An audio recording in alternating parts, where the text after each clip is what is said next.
One of the most frustrating things with discussions involving modern basketball fans is their overly simplistic obsession with, quote, efficiency. It seems like everything nowadays boils down to percentages. According to modern fans, Kobe Bryant was an inefficient player. Guys like Allen Iverson and Isaiah Thomas are overrated because some of their best seasons were when they were shooting just above 40%.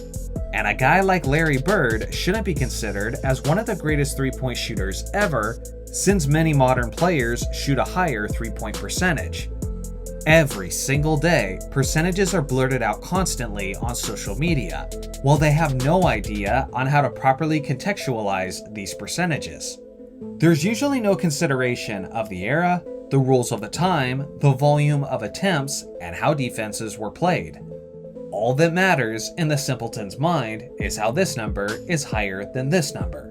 Now, with all of this in mind, this leads us to the topic of today's video, which is the most impressive aspect of Michael Jordan.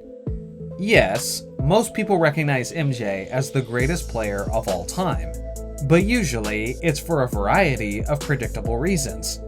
He was freakishly athletic. He was fundamentally sound. He won 10 scoring titles. He was arguably just as good defensively as he was offensively. He set all kinds of statistical records, won all kinds of awards, and of course, he was 6 out of 6 in the NBA Finals. Again, those are usually the main reasons why people see MJ as the GOAT. But I would argue that none of those things are actually the most impressive aspect of Michael Jordan's legacy. What if I told you that Michael Jordan was the most efficient scorer in the history of the league? Would that sound crazy to you? Well, if it does, I think it's once again because you haven't properly contextualized the percentages. Young fans like to say that LeBron James is more efficient, and I wholeheartedly disagree with that. Many other young fans commonly refer to Kevin Durant as the greatest scorer in NBA history, essentially because of how efficient he is in combination with his volume of points. Again, I don't see it that way, because it simply doesn't compare to MJ's resume as an efficient scorer. People seriously fail to grasp just how insanely unique MJ was as a perimeter bucket getter.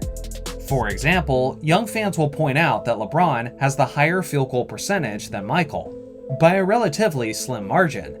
But what they don't tell you is that this is in no way a fair comparison, because Michael Jordan was a two guard, while LeBron has played the vast majority of his career as a small forward, and even a couple seasons as a power forward, which naturally means more of his shot attempts came closer to the basket. Generally speaking, people never consider positions when talking about shooting efficiency. Look at the average field goal percentage of each position during this NBA season.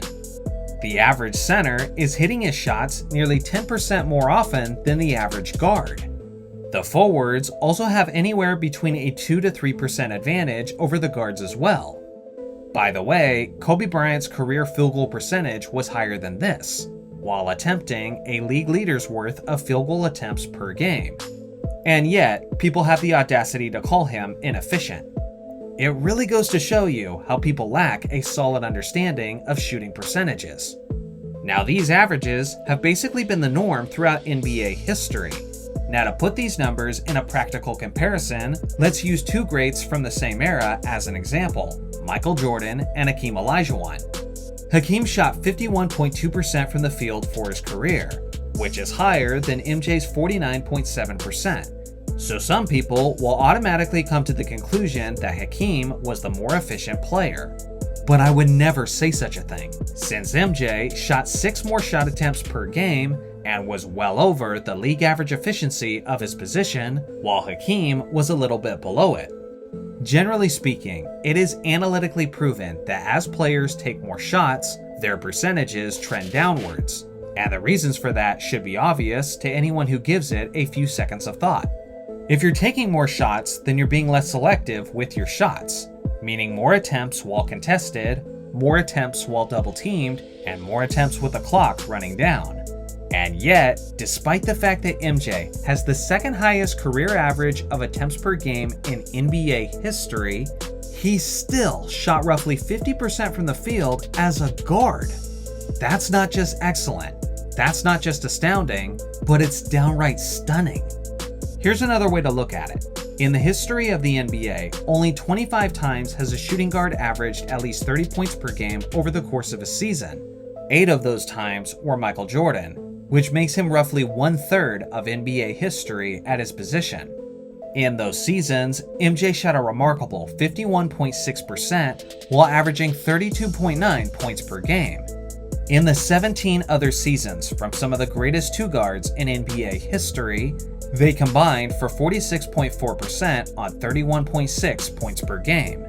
Simply put, when it comes to perimeter scoring and efficiency, MJ is in a class completely on his own. Now obviously, this same logic and percentages should apply to the efficiency comparison between MJ and LeBron, especially considering how MJ shot 3.5 more shot attempts per game. When you look at the positions they played and the standards set for those positions, there's no question who is the more efficient scorer when you properly contextualize it. This is not all to say that LeBron and KD are not incredibly efficient players worthy of praise for excelling in that aspect, because they certainly are. But in terms of volume and efficiency, MJ separated himself from the rest of the competition at his position, likely more so than any other player who's ever played this game. So what do you guys think? Is Michael Jordan the most efficient scorer in NBA history? Or is there someone more worthy of that title? I look forward to hearing your thoughts in the comment section below. Shout out to the members for supporting the channel, and thanks for watching as always. Make sure to like and subscribe for more basketball content, and I'll see you guys in the next video.